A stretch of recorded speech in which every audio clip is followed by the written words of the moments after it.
everyone, today we are going to start class 8th SS History Part 3 chapter number 4. This video is for both English medium students and Hindi medium students. Lesson number 4, Tribals, Dikus and the Vision of a Golden Age.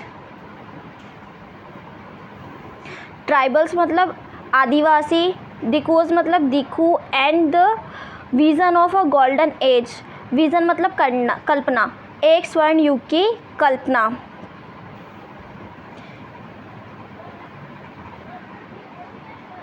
A man named Birsa was seen roaming in the forest and the villages of the Chota Nagpur in Jharkhand in 1895. एक बिरसा नाम के आदमी को forest में छोटा नागपुर के forest में जो कि झारखंड में उसे 1895 में वहाँ पे देखा गया. People said that he had a mysterious power. लोगों ने कहा कि उसके पास अद्भुत शक्तियाँ हैं. He could cure all the diseases and multiply grain. वो बीमारियों को ख़त्म कर सकता है और अनाज को कई दुगना कर सकता है. Birsa himself announce that the god has appointed him to save the people from trouble. जो बिरसा था वो खुद ही कहता था कि जो भगवान है उसने लोगों की मुश्किलों को ख़त्म करने के लिए उसे भेजा है.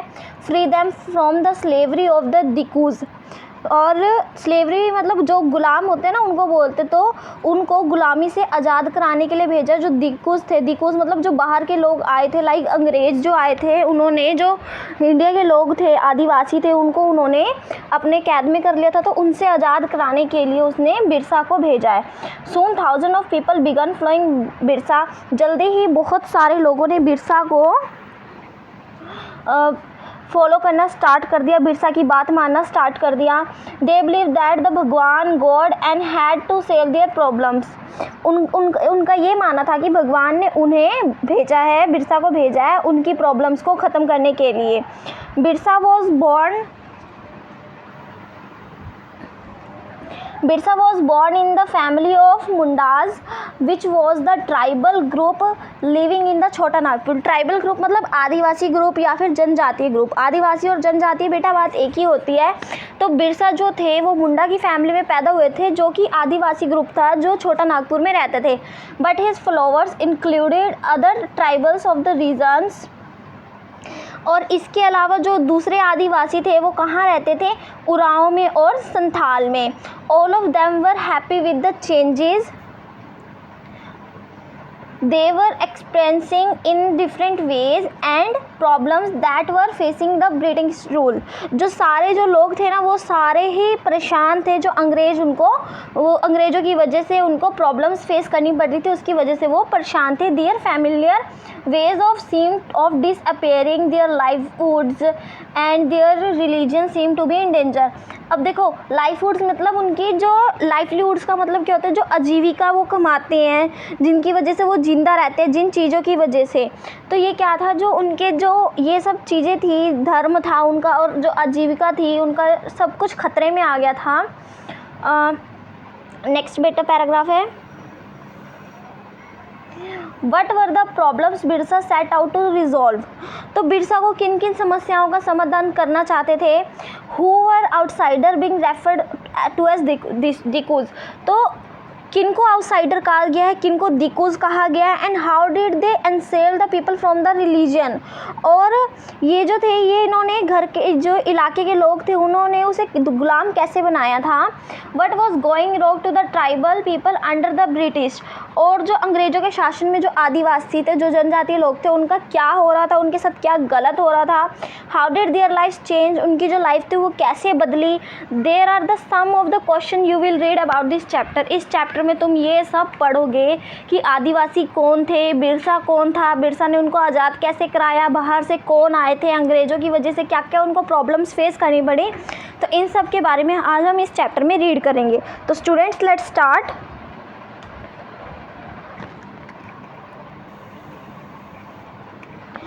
You have read about the tribal societies last year. तुमने पिछले साल जब when you have in 7th standard you already read this कि जो आदिवासी समूह है उनके साथ कैसा बर्ताव किया जाता है. Most of the tribes have a custom and the rituals which were different from the laid by the Brahmans. तो जो दूसरे कबीले होते हैं ना, ट्राइब्स मतलब कबीले, अलग कबीले होते थे, उनकी अलग ही रस्में होते थे, अपने ही रीति रिवाज होते थे जो ब्राह्मण के अनुसार चलते थे, जो ब्राह्मणों ने रीति रिवाज बना रखे थे ना उस हिसाब से वो चलते थे। This societies also did not have a sharp social division that were mark the caste society. Social division मतलब सामाजिक भेद। तो इनमें क्या था बेटा कि इन समाजों में ऐसा कोई भी सामाजिक भेद नहीं था। ये जो कबीले होते थे इनमें कोई भी सामाजिक भेद नहीं करते थे, और जाति पर जो भेद होते थे ना, जब जाति भेद, वो भी नहीं किया जाता था इनमें।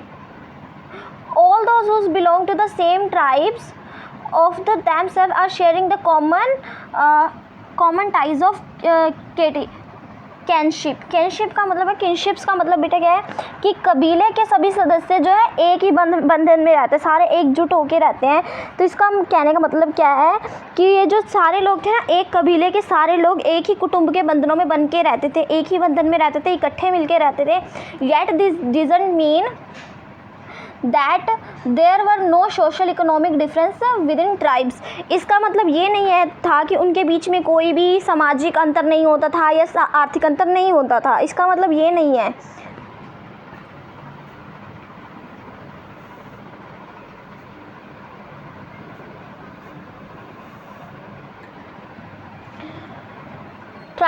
How did tribal groups lives. तो ये ट्राइबल ग्रुप्स जो ये आदिवासी समूह था या जनजातीय समूह था वो कैसे रहते थे, कैसे जीते थे। तो tribal people in the different parts of India were involve in numerous activities by 19th century. तो 19th सेंचुरी में जो देश जो है अलग अलग जगह पर रहने वाले जो आदिवासी थे वो अलग अलग तरीके से वहाँ पे रहते थे, अलग अलग गतिविधियाँ करते थे वो। तो समवर द झूम कल्टीवेटर्स, उनमें से कुछ जो ऐसे आदिवासी थे जो झूम की खेती करते थे। झूम कल्टीवेटर्स का मतलब क्या है, जो झूम की खेती करते हैं। सम of them practice jhum cultivation, इनमें से कुछ जो थे जो झूम की खेती किया करते थे। और शिफ्टिंग कल्टीवेशन, शिफ्टिंग मतलब एक जगह से दूसरी जगह पर चले जाना, मतलब घुमंतु खेती करते थे। This was done on the small patches of a land mostly in forest. ये क्या होता था, सबसे ज़्यादा जंगलों में छोटे छोटे जगहों पर किया जाता था। The cultivators cut the tree tops to let the sunlight reach on the ground. ये लोग क्या करते थे कि धूप को ज़मीन तक पहुँचने के लिए वो लकड़ियों को ऊपर से काट दिया करते थे। And burn the vegetation on the land to clear the agriculture, और ज़मीन पर उगने वाली जितनी भी घास फूस होती थी उसको जलाकर साफ़ कर दिया करते थे ताकि वो वहाँ पे खेती कर सकें। They spread the ash from the firing and which contain the potash making the soil fertile. वो क्या करते थे, जो ये घास फूस जल के जो राख भी बन जाती थी वो उसको मिट्टी में ही छिड़क दिया करते थे, मिट्टी में मिक्स किया कर देते थे, जिससे जो खेत है, जो मिट्टी है वो उपजाऊ हो सकते, क्योंकि उसमें पोटाश प्रेजेंट होता था। They were used the axe to cut the trees and hoe to scratch the soil in the order to prepare it for cultivation। वो क्या करते थे, पेड़ों को काटने के लिए तो कुल्हाड़ी का यूज़ करते थे और मिट्टी को उखाड़ने के लिए वो कुदाल का यूज़ करते थे ताकि वो ज़मीन को खेती करने के लिए अच्छे से तैयार कर सकें। They scattered the seed on the field instead of plowing the land and sowing the seeds। वो क्या करते हैं, लैंड को प्लो करने की बजाय या बीजों को बोने की बजाय वो सिंपल जो बीज थे ना उसको स्कैटर्ड कर देते थे। स्कैटर्ड मतलब इधर उधर फेंक देते थे, ऊपर से छिड़कना होता है ना स्कैटर्ड, तो वो छिड़क देते थे, वो उसको बोते नहीं थे। Once the crop got ready and harvested, एक बार जब फसल बन जाती थी, रेडी हो जाती थी, they move to another field, वो एक जगह से दूसरी जगह पे चले जाते थे। तो झूम कल्टीवेटर्स कौन से हैं बच्चों, कि जो लोग देखो पहले एक जगह खेती करी, वहाँ पे हो गई, उसके बाद वो दूसरी जगह चले जाते थे, तो उसको बोलते हैं कि एक प्लेस से दूसरी प्लेस पर चले जाना। झूम कल्टीवेटर्स जो हमेशा शिफ्ट करते रहते हैं उनको हम शिफ्ट कल्टीवेटर्स भी बोलते हैं, घुमंतु खेती करने वाले भी बोलते हैं। शिफ्टिंग कल्टीवेटर्स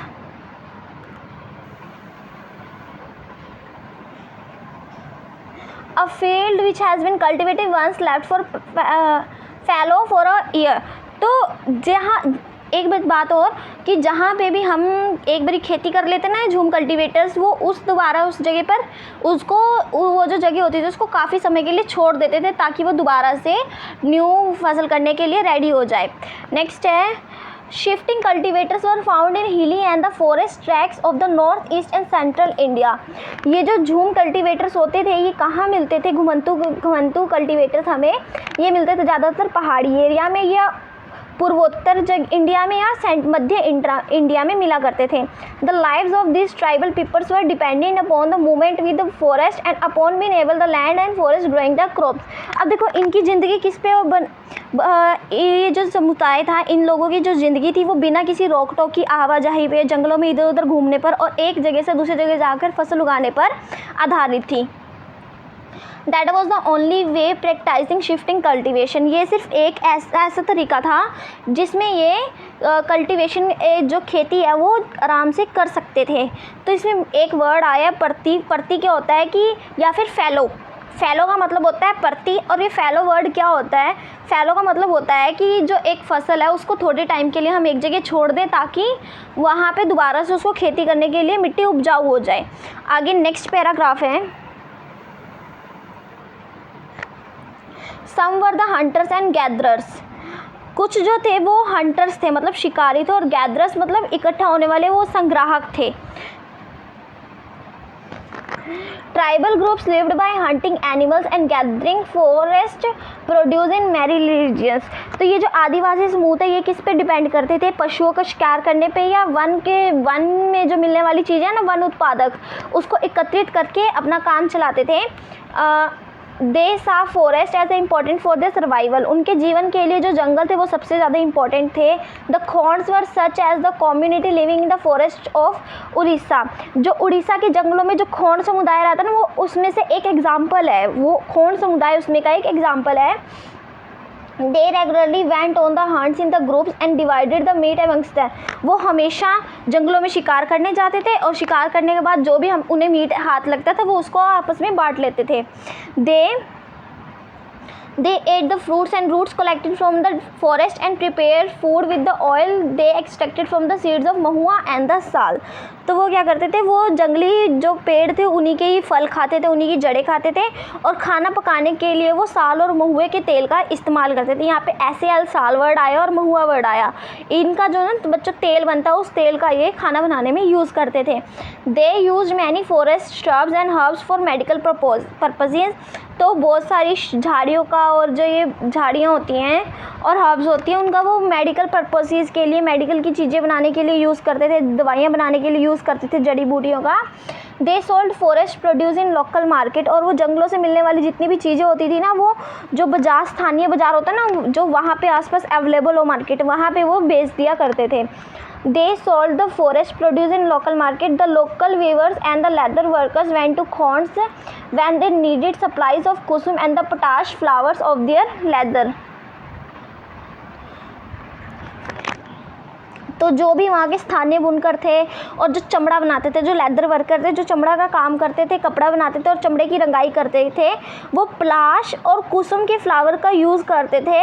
और तो वे खोंड समुदाय के लोगों से ही कहते थे, जब भी वहाँ के लोगों को किसी भी चीज़ की ज़रूरत पड़ती थी जो जंगलों में मिलती है, चाहे वो फ्लावर्स हो, चाहे वो फ्रूट्स हो, चाहे वो जड़ी बूटी हो, तो वो क्या करते थे? वो जो खोंड समुदाय था जो उड़ीसा में प्रेजेंट है वो उसी को ही कहा करते थे। तो ये था स्टूडेंट्स तुम्हारा खोंड समुदाय के बारे में।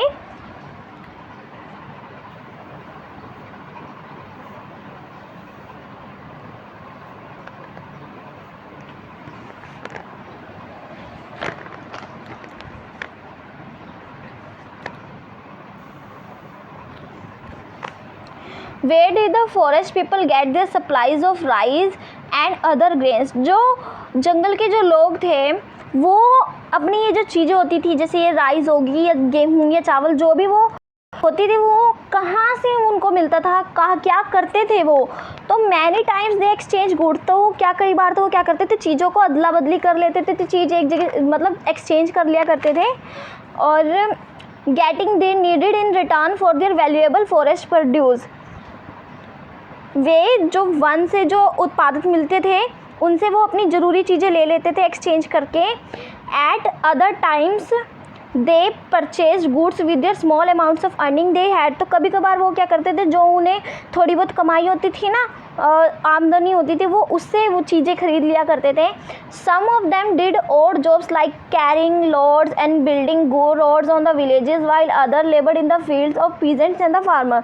कई लोग क्या करते थे? बोझा ढोते थे, कई सड़क बनाते थे, और कुछ लोग क्या करते थे? खेत में काम करते थे और उसी से ही वो अपना काम चलाते थे, उनसे जो पैसे मिलते थे वो उससे अपना गेहूँ चावल वगैरह ले लिया करते थे।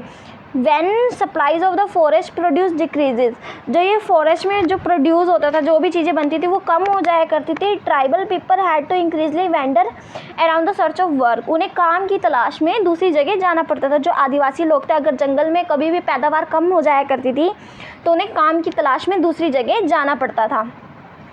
एज लेबर्स की तरह उन्हें काम करना पड़ता था, मजदूरों की तरह। But many of them like beggars of the central India, पर कुछ ऐसे होते थे जैसे बैगा, मध्य इंडिया में जो बैगा पाया जाता है वो आदिवासी ही हैं, पर एक बैगा नाम दे दिया उन्हें, बैगा समुदाय दे दिया। Were not willing to work others, वो दूसरों के अंडर काम करना पसंद नहीं करते थे। The Baiga imagine themselves as the people of forest, वो अपने आप को जंगल की संतान मानते थे। जंगल, वो कहते थे कि जंगल हमारी माता है। Who could only live on the resources of the forest, और वो सिर्फ जंगल से मिलने वाली चीज़ों पर ही जीवित रहते थे। It was below of the dignity of the Baiga to become a labourer, और बैगा के लिए एक जो मजदूर बनना, मजदूर की तरह काम करना, दूसरों के अंडर काम करना, वो एक अपमान की बात थी, वो उसे अच्छा नहीं समझते थे।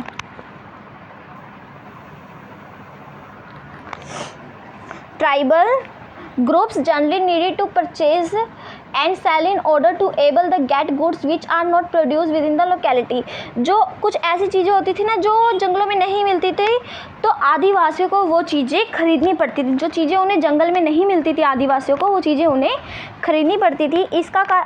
और this resulting in their dependence on traders and money lender, इसकी वजह से वो क्या हो गए, जो ये ट्रेडर्स होते हैं ना, महाजन होते हैं, जो बड़े लोग होते हैं, और जो मनी लैंडर्स होते हैं जो ब्याज पर पैसे दिया करते हैं, वो उसके ऊपर आश्रित हो गए। Traders came around with the things to sell goods at high prices. Money, जो ट्रेडर्स थे, जो व्यापारी थे, वो क्या करते थे, भारी कीमतों पर चीज़ें बेचते थे, बहुत महंगी महंगी चीज़ें बेचते थे।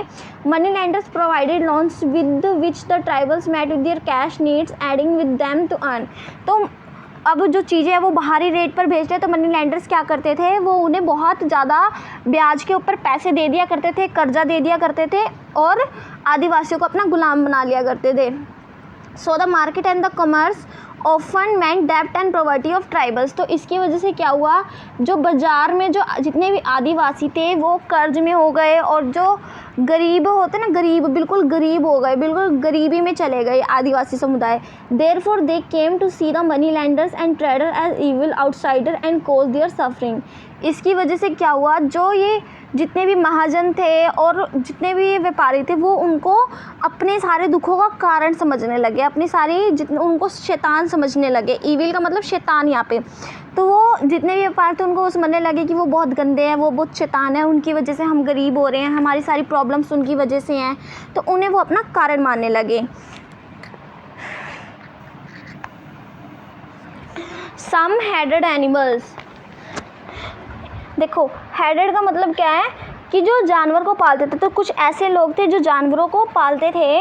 Many tribal groups lived bye rearing animals, कुछ आदिवासी समुदाय ऐसे थे जो एनिमल्स को पालते थे। दे वर pastoralists who moved from one place to another with their herds of cattle and sheep according to the seasons। वो क्या करते थे, मुँह से जो इनके जितने भी ये होते थे ना, ये जितने भी जैसे ये मवेशी वगैरह हो गए, या फिर जितने ये बकरियां पालते थे, चाहे वो ऊँट पाले, जितने भी जानवर वो पालते थे, तो अकॉर्डिंग टू सीजन्स में वो एक जगह से दूसरी जगह पर चले जाया करते थे, जैसे मौसम चेंज होता था। When the grass in the one place was exhausted, जब एक जगह की घास खत्म हो जाया करती थी, they moved to another place, तो वो दूसरी जगह पर चले जाते थे। The one Gujjars of the Punjab hills and the Labadis of Andhra Pradesh. अब देखो एग्जाम्पल बता रहे कौन कौन से ऐसे समुदाय थे, क्योंकि हमने पीछे एग्जाम्पल पढ़ा था ना कि हमने बैगा के बारे में पढ़ा, खोंड के बारे में पढ़ा। अब हम आगे बढ़ रहे हैं कि कुछ ऐसे समुदाय हैं जो जानवरों को पालते हैं, वो कौन कौन से हैं। वन गुज्जर हैं जो पंजाब हिल्स में मिलते हैं, लबाड़ीज हैं जो आंध्र प्रदेश के हैं जो जानवरों को पालते हैं। The Gaddis of Kullu were shepherds, वो कुल्लू में पाए जाने, जो कुल्लू में जो लोग हैं ना वो गडरिए थे। द बकरवल्स ऑफ कश्मीर, कश्मीर के बकरवाल जो थे वो बकरियां पालते थे, reared goats. We will read about more them in the history text book next year. We will read, हम इसको आगे पढ़ेंगे स्टूडेंट्स अपने next year when we are in 9th standard we read about this. जो cattle herders है ना, इनके बारे में हम 9th स्टैंडर्ड में रीड आउट करेंगे।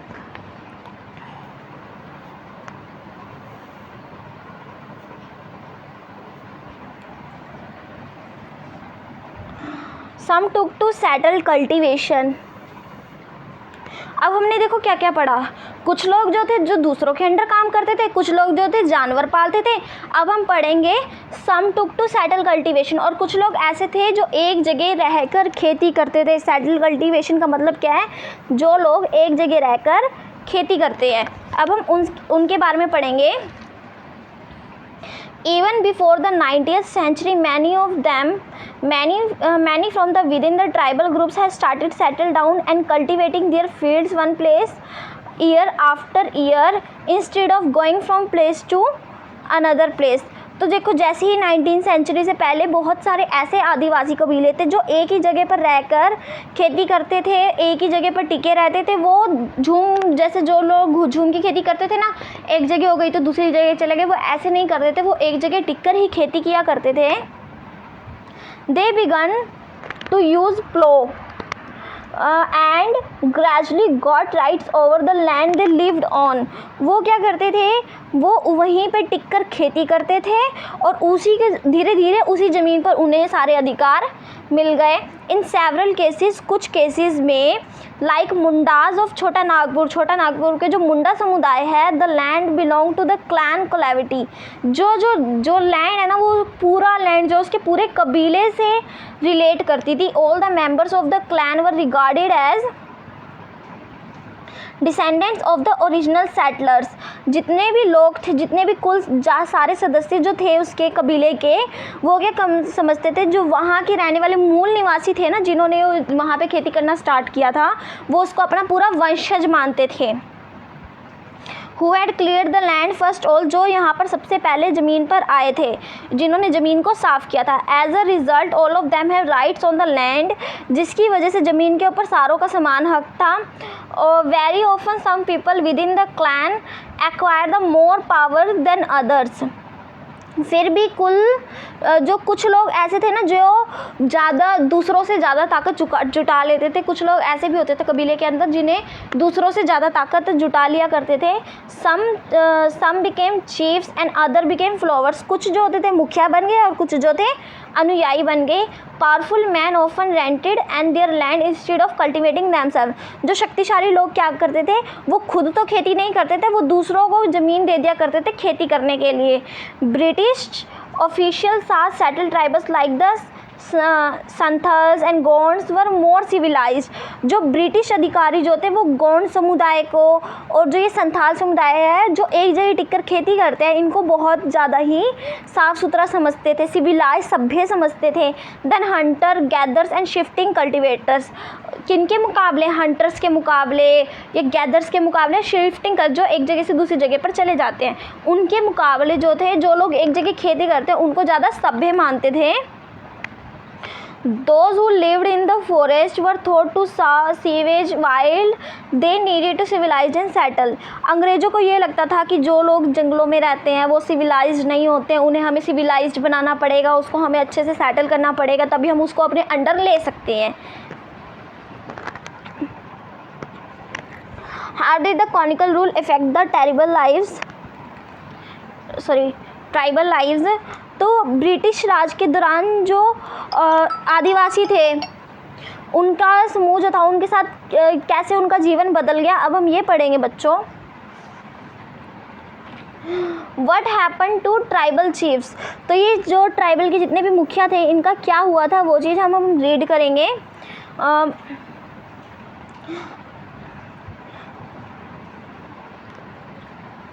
Before coming of the British, the tribal chiefs were important people in many years।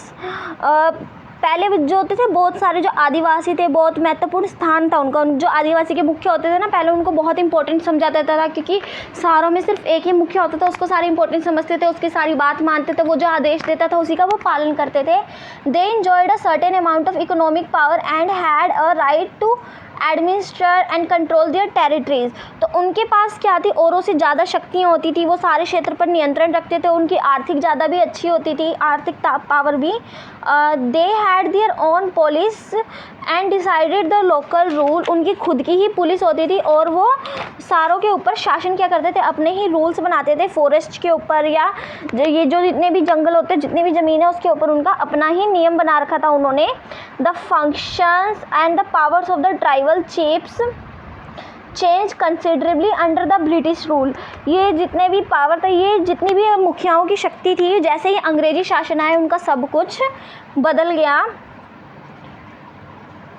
They are allowed to keep their land titles over the cluster of villages and rent out the lands. उनको कहा गया कि उनकी ज़मीन से जो उनका जितना भी हक था वो सारा उनसे छीन लिया, उनकी जितनी भी शक्तियाँ थी वो उनसे छीन ली, और उनको कहा गया कि जो ज़मीन है ना वो हमें दे दी जाए, सब कुछ उनसे छीन ली गई। And had to follow the laws made by the British official India. और जो जितने भी ब्रिटिश ने लॉज बनाए थे वो कहा गया कि जो लॉज हमने बनाए हैं उसी का ही पालन किया जाए। दे ऑल्सो हैड टू पे ट्रिब्यूट टू ब्रिटिश। उन्हें जो उन्हें जो ब्रिटिश थे उनके जो जितने भी नियम उन्होंने बनाए थे उन्हीं को ही नियमों का पालन करने के लिए उन्हें बाध्य होना पड़ा। वो सक्षम हो गए कि हमें उन्हीं का ही बातों को मानना है। They loss the authority which they had earlier enjoyed amongst their people.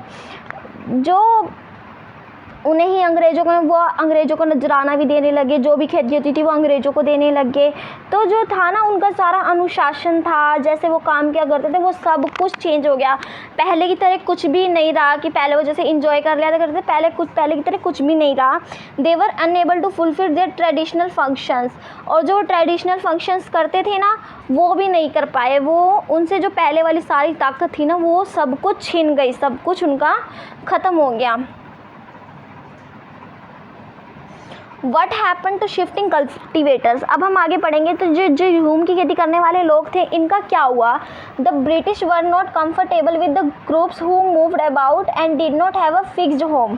जो ब्रिटिश थे ना वो परेशान थे कि जो लोग एक जगह नहीं रहते, वो जो लोग एक जगह घूमते रहते घुमंतु लोग हैं, उनसे वो बहुत ज़्यादा परेशान थे।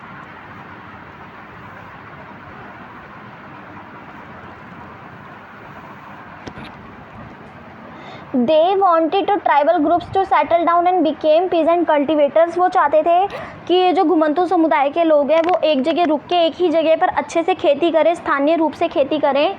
और they have fixed and settled peasants were easier to control. क्योंकि जो लोग एक जगह खेती करते थे उनको कंट्रोल करना बड़ा आसान था।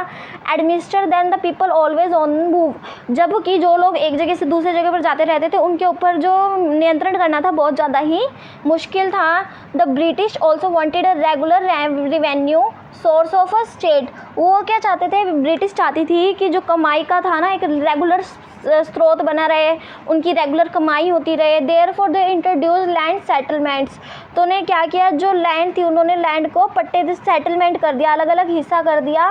दे मेज़र द लैंड। उन्होंने लैंड को मेज़र किया। And define the right amounts of individual to the lands. तो उन्होंने जो बराबर हिस्से लैंड के किए उन्होंने सारों को बांट दिया, लैंड बांट दिया उन्होंने। And fix the revenue demand of the state. और उन्होंने पूरा लगान तय कर दिया कि उन्हें कितना लगान मिलेगा, कितना लगान उन किसानों को देना पड़ेगा।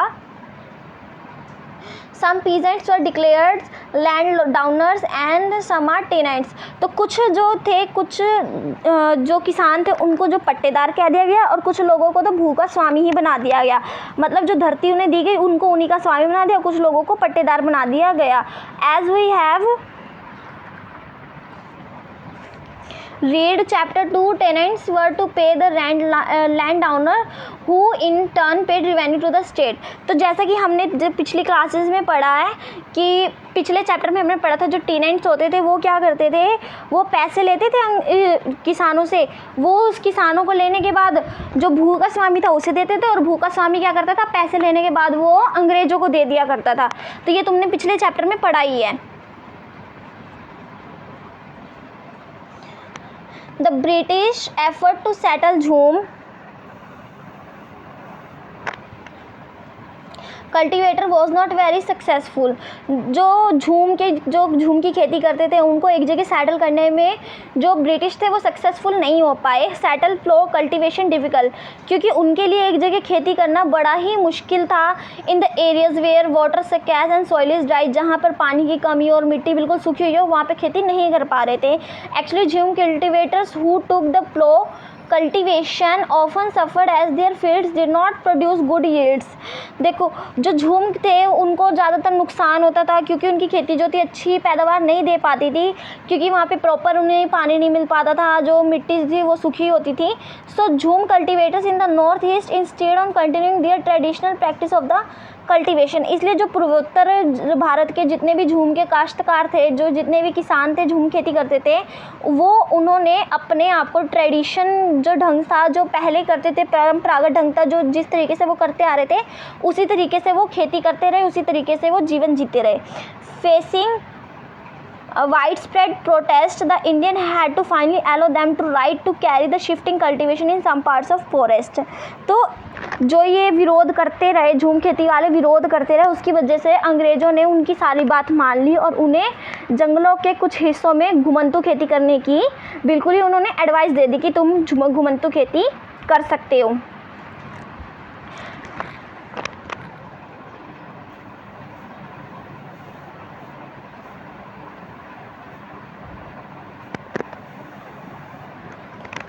Forest laws and their impact.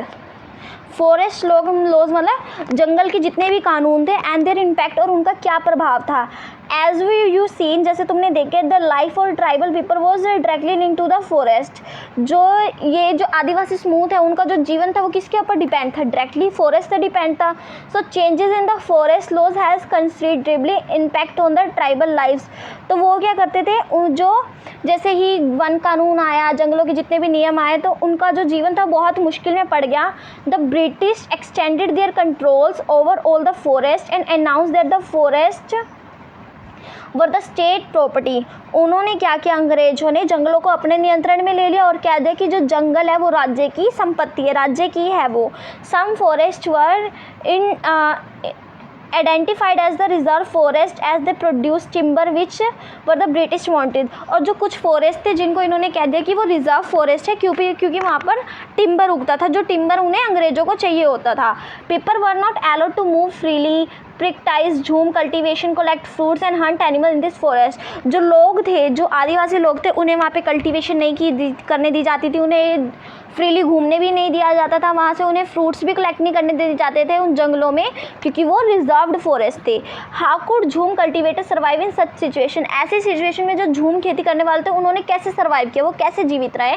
Many were force to move on the other areas. कुछ लोग जो थे वो उनको फोर्स किया गया कि वो दूसरी जगह पर चले जाए, इसलिए वो अपने जीवन रोजगार के लिए वो दूसरी जगह पर चले गए, काम की तलाश में वो दूसरी जगह पर चले गए।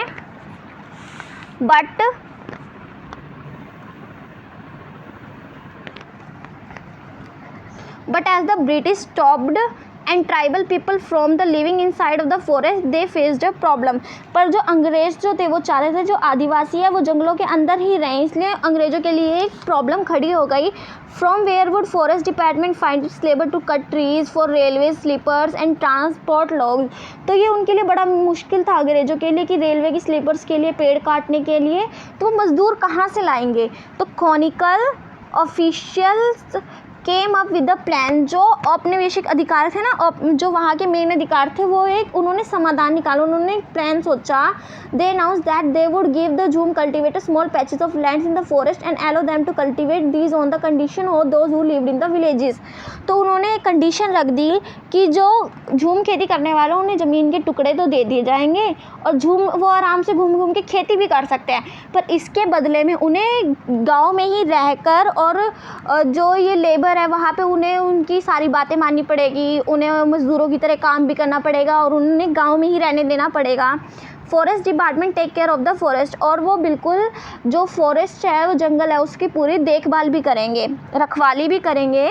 Therefore, forest department established forest villages to ensure a regular supply of cheap labor in the many religions. तो इससे जो लोग थे वहाँ के जंगल के, उन्होंने बिल्कुल सस्ते श्रम पर, सस्ते पैसों पर उन्हें मज़दूर करने वाले किसान उन्होंने गांव में ही बसा दिए। जो ट्राइबल्स थे, जो आदिवासी समुदाय थे, उन्होंने क्या किया, वो क्या कर रहे थे, वो गांव छोड़कर जा रहे थे, वो जंगलों को छोड़कर दूसरी जगह जाने लगे काम की तलाश में, क्योंकि जो अंग्रेज़ थे उन्हें एक जगह बैठकर खेती करने नहीं देते थे।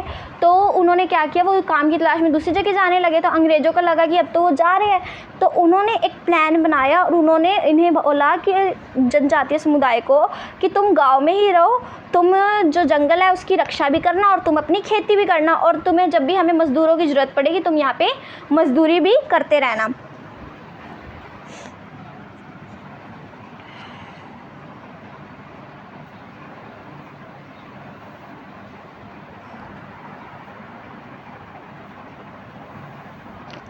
Many tribal groups rebelled against the conical forest laws। कुछ जो ट्राइबल ग्रुप्स थे उन्होंने इनके जो फॉरेस्ट लॉज थे उसका इन्होंने वो किया, मतलब विरोध किया। इन्होंने कहा कि हम तुम्हारी बातें नहीं मानेंगे। They disobeyed the new rules, उन्होंने नए नियम मानने से मना कर दिया। Continued with the illegal practices at the times rose in the open rebellion, उन्होंने कंटिन्यू यही करते रहे, वो ब्रिटिश की बातें नहीं मानते रहे, तो ब्रिटिश ने उन्हें गैर कानूनी घोषित कर दिया। Such was the result of Songram Sangma in Assam 1906।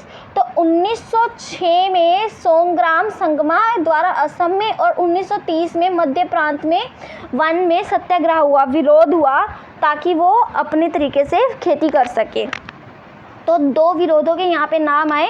Assam में हुआ था 1906 में और मध्य प्रोविंसेस में हुआ था 1930s में। The problems with the trades, अब आते हैं हम जो व्यापार में जो अलग अलग सब समस्याएं आ रही थी वो क्या थी, वो हम रीड करेंगे। व्यापार करने में समस्या क्या क्या आ रही थी आदिवासियों को। During 19th century, tribal groups found that the traders and the moneylenders were coming into the forest more often in order to buy forest produce। तो उन्होंने देखा कि ये जो जनजातीय समुदाय हैं और जो व्यापारी हैं वो जंगलों में ना बहुत जल्दी आने लग गए हैं, फसल भी नहीं उगने दे रहे हैं, उन्हें पैसे भी नहीं मिल रहे हैं और वो बहुत जल्दी अपने पैसे लेने भी आ रहे हैं। Offering cash loans and asking them the work villages, वो उन्हें जल्दी कहने लगे, वो उनसे वन की उपज खरीदने लगे, जल्दी कर्जा देने के लिए, जल्दी से वसूल करने के लिए और उन्हें मजदूरी पर रखने के लिए। तो जो लोग थे ना वो ये सोचने लगे, बहुत जल्दी आ रहे थे। Tribal groups took some time to understand the result of the what happening. जो इन सब की जो ये सब हो रहा था, ये जो प्रॉब्लम्स क्रिएट हो रही थी, इनको समझने में जो आदिवासी समुदाय थे उन्हें थोड़ा सा टाइम लगा। Look at the case of the silk growers, अब हम ये देखते हैं जो सिल्क की खेती करते थे, सिल्क मतलब रेशम की जो खेती करते थे, उनके साथ क्या हुआ, अब हम ये चीज़ पढ़ेंगे। इन द 18th सेंचुरी में Indian silk was the great in demand in European market. Europe की मार्केट में जो रेशम थी बहुत ज़्यादा डिमांड थी उसकी। The fine quality of Indian silk was highly valued, क्योंकि जो रेशम की खेती भारत में होती थी उसकी गुणवत्ता इतनी अच्छी होती थी कि सारे लोग उसकी तरफ अट्रैक्ट हो जाते थे। And export from India fastly, और जो इंडिया से तो बहुत जल्दी एक्सपोर्ट होता था, बहुत जल्दी खरीदने लग जाते थे। East India Company official try to encourage silk production to fulfil the growing demand. तो ईस्ट इंडिया कंपनी थी, जो भारत की अंग्रेज़ों की कंपनी थी ईस्ट इंडिया, उन्होंने क्या किया, जल्दी भारत को कहने लगे, बाज़ार को फैलाने के लिए उन्होंने रेशम की ज़्यादा मांग करने लगी, ज़्यादा जोर देने लगी कि ज़्यादा से ज़्यादा प्रोडक्शन करो रेशम की। तो Hazaribagh in the present day Jharkhand, जो झारखंड है, जो हमारा आज जो झारखंड है, उसको पहले हम हज़ारीबाग के नाम से जानते थे।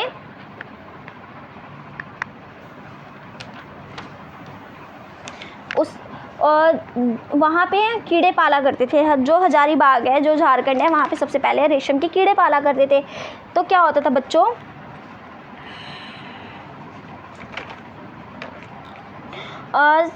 वर area Santhal the reared cocoons, वहाँ पे रेशम के कीड़े पाला करते थे। The traders were dealing in the silks and their agents, जो ट्रेडर्स थे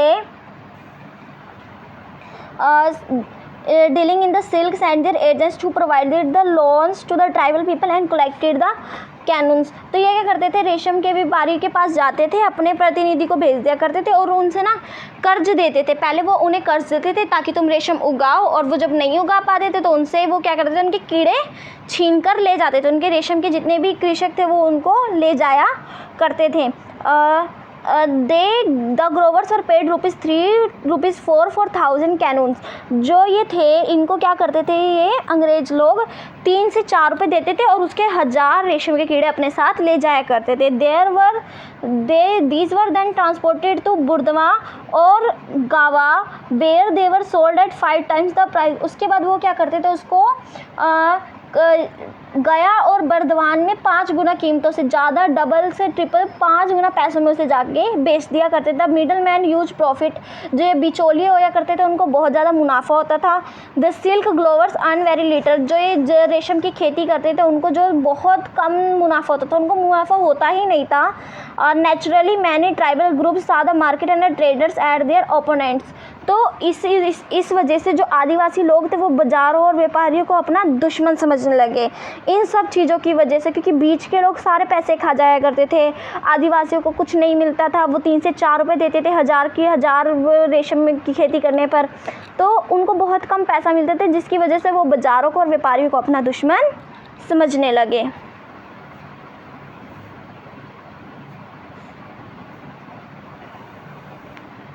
आगे है द सर्च ऑफ वर्क, काम की तलाश में।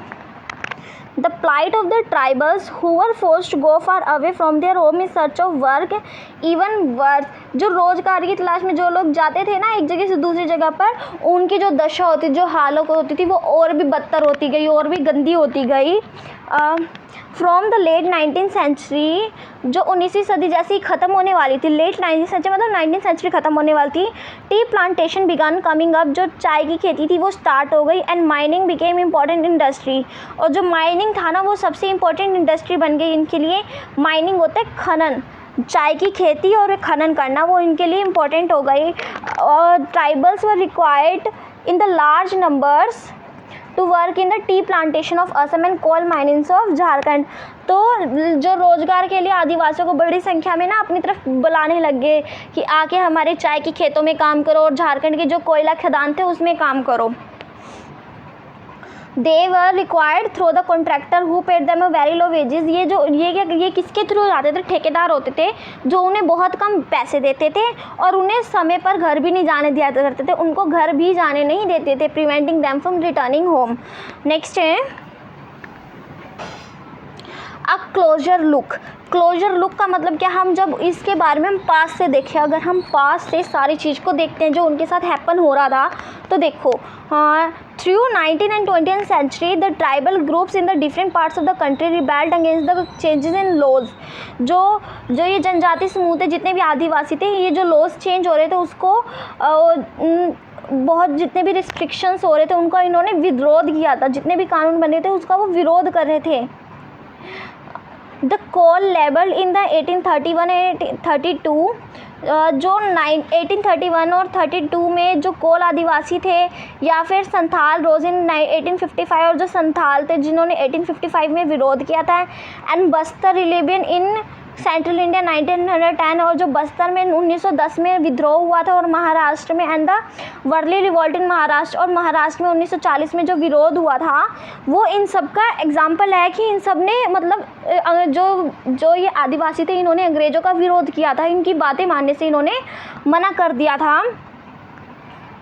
The movement which the Birsa led was one such a movement. इनमें से बिरसा ने जिस आंदोलन का मतलब जिसमें वो नेता बने थे, वो भी एक इसी तरह का विद्रोह था कि जहाँ पे वो अपने समुदाय को, जो जितने भी आदिवासी समुदाय थे, वो उन्हें अंग्रेज़ों के शासन से मुक्त करना चाहते थे। वो चाहते थे कि जो आदिवासी समुदाय हैं उनकी ज़मीन उन्हें वापस मिल जाए, वो अपने ढंग से रहे, अपने ढंग से खेती करें, वो जो जंगलों को अपने जंगलों की संतान थे, वो जंगलों की संतान ही बन के रहे। तो यही सब था बिरसा मुंडा ने जो किया था। अब हम पढ़ेंगे बच्चों बिरसा मुंडा के बारे में कि who was the Birsa Munda.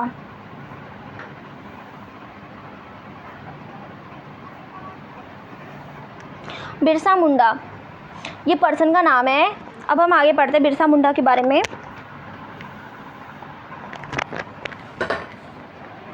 Birsa Munda was the son of a poor father. Birsa Munda जो थे वो एक गरीब पिता के बेटे थे। उनके फादर जो थे ना बहुत गरीब थे बिरसा मुंडा के। He was born in the mid 1870s। वो 1870 के बीच में ही हुए थे, उस दशक में ही हुए थे। He was and grew up around the forest of the Bhonda. वो जो थे ना वो गांव में ही पैदा हुए थे, भोंडा में। वो क्या करते थे, ग्रेजिंग शिप्स, भेड़ बकरियों को चराते थे, प्लेइंग विद द फ्लूट, बांसुरी के साथ खेलते थे, and dancing with the local akhara. और लोकल अखाड़ा में नाचने गाने के साथ अपना जीवन व्यतीत करते थे। ड्यू टू पॉवर्टी, गरीबी के कारण, his father had to move from one place to another in search of work. उनके पापा को एक जगह से दूसरी जगह पर काम की तलाश में जाना पड़ता था। एज एन एडोलसेंट, एडोलसेंट का मतलब बच्चों यहाँ है कि लड़कपन में, बचपन में, Birsa heard the tales of Munda uprising of the past and saw the sirdars of the community urging the people to the rebel। तो उन्होंने बचपन में ना सुना था कि जो मुंडा है, मुंडा विद्रोह होएगा, उनकी कहानियाँ सुनी थी। जो उनके जो इन्होंने किसकी तरह सुना, उन्होंने ये सुना था जो ये उनके लीडर थे ना, मुखिया, उनको उन्होंने देखा, उनको उन्होंने सुना। They talked of a golden age when the Mundas had been free of the operation of the dikus. वो बात कर रहे थे कि जो एक ऐसा युग आएगा जहाँ पे जो है ना, जो मुंडा समुदाय है वो दिकूज से बिल्कुल फ्री हो जाएंगे। And said there would be a time of the ancestral right of the community with be restore. और ऐसा युग आएगा जहाँ पे दिकू से वो आज़ाद हो जाएंगे और वो अपना परंपरागत तरीके से ही रहेंगे जैसे वो पहले रहा करते थे। They consider themselves as the descendants of the original settlers of the region. वो स्वयं को, खुद को इलाके के मूल वंशज समझते थे, मूल इलाके से मूल निवासी समझते थे। और वहाँ पर ही उन्होंने and fighting for their land, तो उन्होंने अपनी ज़मीन के लिए लड़ाई लड़ रहे थे। Reminding people for the requirement win back to the kingdom. और वो लोगों को स्मरण करा रहे थे कि हमें अपने राज्य के लिए लड़ना चाहिए, हमें अपने राज्य को वापस पा सकते हैं। तो ये सब बिरसा मुंडा ने किसके कानों से सुना? अपने मुखिया उनके बता रहे थे लोगों को। तो बिरसा मुंडा ने जब बचपन में था तब उन्होंने ये सब सुना था। Birsa went to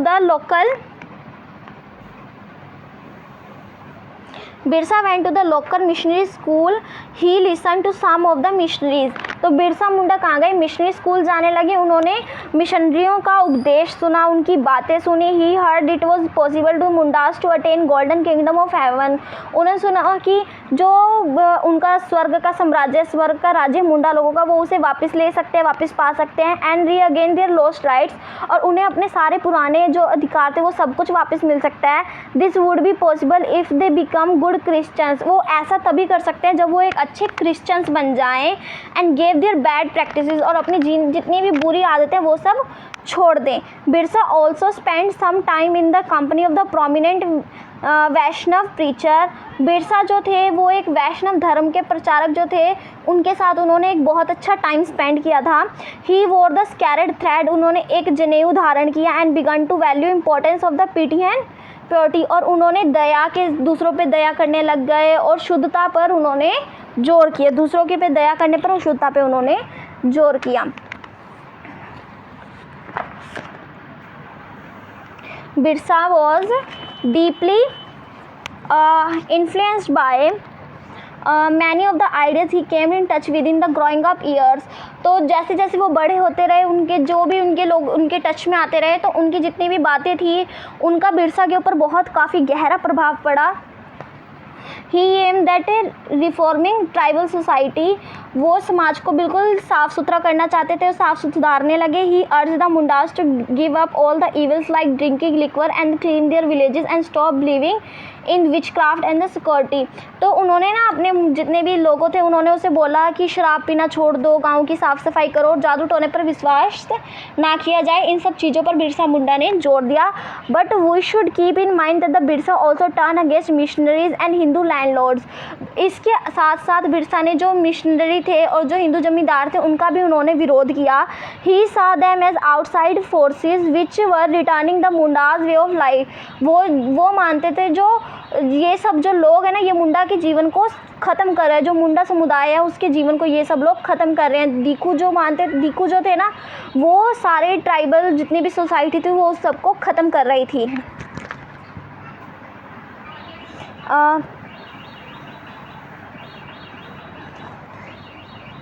Birsa urge the followers to restore their glorious past in 1895।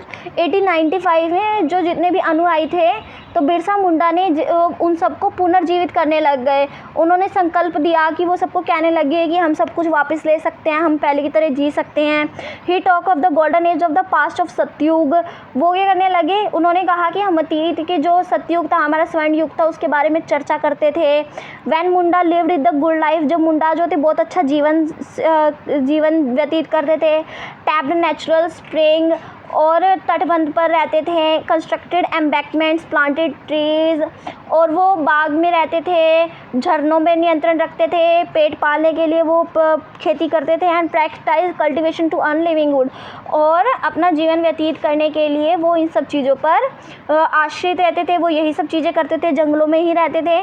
They did not kill their brethren and relatives, वो कभी भी अपने रिश्तेदारों का खून नहीं बहाते थे। दे वर ऑनेस्ट, वो बिल्कुल ऑनेस्ट हुआ करते थे, ईमानदार होते थे। Birsa also wanted the people to once again settle down and cultivate fields. Birsa चाहते थे कि लोग फिर से एक जगह टिककर खेती करें और अपनी ज़मीन पर ही रहें और वहीं पर खेती करें। Birsa officials were not worried by the politician aim of the Birsa movement.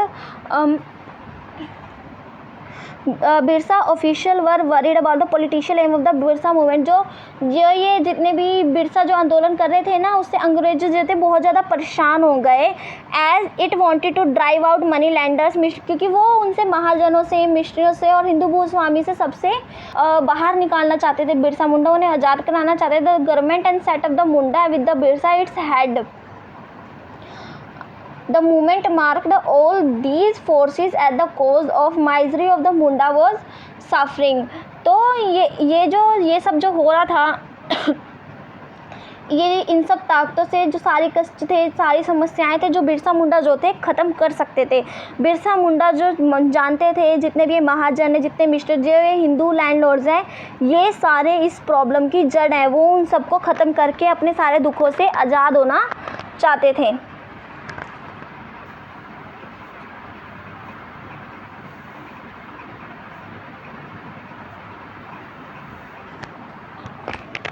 The land policies and of the British were destroyed their traditional land system.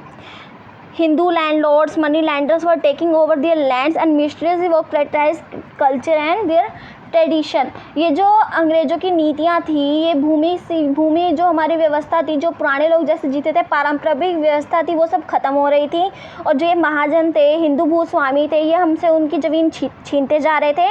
और मिशनरी जो थे, उनकी जो संस्कृति थी उसका आलोचना करते थे। वो कहते थे उनकी संस्कृति बहुत बेकार है। एज द मूवमेंट ग्रू, जैसे ही आंदोलन फैला, the British official decided to act, जो अंग्रेज थे उन्होंने कठोर कार्रवाई लेने का फैसला किया। दे अरेस्टेड बिरसा, उन्होंने बिरसा को अरेस्ट कर लिया 1895 में। They convicted him on the charges of rioting and jailed him 2 years, उन्होंने उसको गिरफ्तार कर लिया और दंगे फसाद के आरोप में 2 साल के लिए जेल में डाल दिया। इन 1897 When Birsa was released, he began touring the village to gather support. जैसे ही बिरसा जेल से वापस आए, उन्होंने फिर गांव-गांव घूमना शुरू कर दिया, लोगों को इकट्ठा करने लगे. He used traditional language and symbols to rouse people. लोगों को जागरूक करने के लिए वो अपनी पारंपरिक भाषा का यूज़ करने लग गए. Urging them to destroy Ravana and establish a kingdom under the leadership. वो लोगों को ये कहने लगे कि हमें रावणों को, जो दिक्कू हैं, उन सबका नाक ख़त्म कर देना चाहिए और हमें फिर से अपना नेतृत्व स्थापना करनी चाहिए. Birsa followers started targeting symbol of Dikus and British power. जो जितने भी बिरसा के अनुयायी थे, ये दिक्कुओं को और यूरोपीय जितने भी लोग थे, उन सबको निशाना बनाने लग गए. They attacked police station, churches and raid the property of the zamindar and the money lenders. उन्होंने क्या किया, चर्चों के ऊपर, जो जितने भी पुलिस स्टेशन थे उसके ऊपर हमले किए और जो जमींदार और महाजनों की जितनी भी संपत्ति थी उन सब के ऊपर भी उन्होंने धावा बोल दिया. They raise the white flag as a symbol of Birsa Raj. उन्होंने वहाँ पे बिरसा राज का सफ़ेद झंडा फैला दिया. Birsa died of cholera. Birsa died of cholera in 1900 में बिरसा जो थे हैजे से मर गए. And the movement faded out. और जो मूवमेंट था, जितना भी आंदोलन था, वो सब ठंडा पड़ गया. Yet the movement was important at least 2 ways. जो ये आंदोलन था 2 तरीक़ों से बहुत महत्वपूर्ण था. First, it forced and colonial government to introduce laws so that the lands of the tribal might not be easily taken over the Dikus. तो पहले ये था कि जो सरकार ऐसे कानून बनाए जिससे जो दिक्कू हैं, वो दिक्कू लोग, जो आदिवासियों की ज़मीन है ना, उस पर आसानी से कब्जा ना कर सके. तो जो बिरसा ने आंदोलन चलाया था, उससे ना इन लोगों को, जितने भी आदिवासी लोग थे, उनको 2 फ़ायदे हुए. पहला कि एक ऐसा लॉ बन गया जिसकी वजह से जो बाहर के लोग थे वो उनकी ज़मीन पर आसानी से ईजिली हक नहीं कर सकते थे. और जो सेकेंड था, it had shown once again the tribal people had a capacity to protest again injustice and express their angers against colonial rule. तो दूसरा ये था कि जो आदिवासी लोग थे वो अन्याय का विरोध कर सकते हैं, वो औपनिवेशिक जो शासन है उसका विरोध कर सकते हैं और अपने गुस्से को व्यक्त करने में बिल्कुल सक्षम है. They did this in their own way, inventing their own rituals and the simple protest. वो खुद ही ये सब कर सकते हैं, वो अपने ख़ास अंदाज में कर सकते हैं, अपनी रस्मों से और अपने प्रतीकों से उन्होंने इन सब कामों को अंजाम दिया. तो फाइनली बिरसा मुंडा जिन्होंने बिरसा मुंडा ने जितनी भी कोशिश करी थी, लास्ट में जाके उन्हें इसका फ़ायदा हुआ. उसकी वजह से जो अंग्रेज़ लोग थे उनकी ज़मीन पर आसानी से कब्जा नहीं कर सकते थे और उनको भी, अब अंग्रेज़ों को भी पता चल गया, जो आदिवासी थे वो अब विरोध कर सकते हैं, वो अपने लिए खड़े हो सकते हैं, वो उन सब चीज़ों के लिए सक्षम है. तो ये था तुम्हारा चैप्टर आदिवासियों के बारे में. आई होप कि सबको क्लियर हो गया होगा अच्छे से.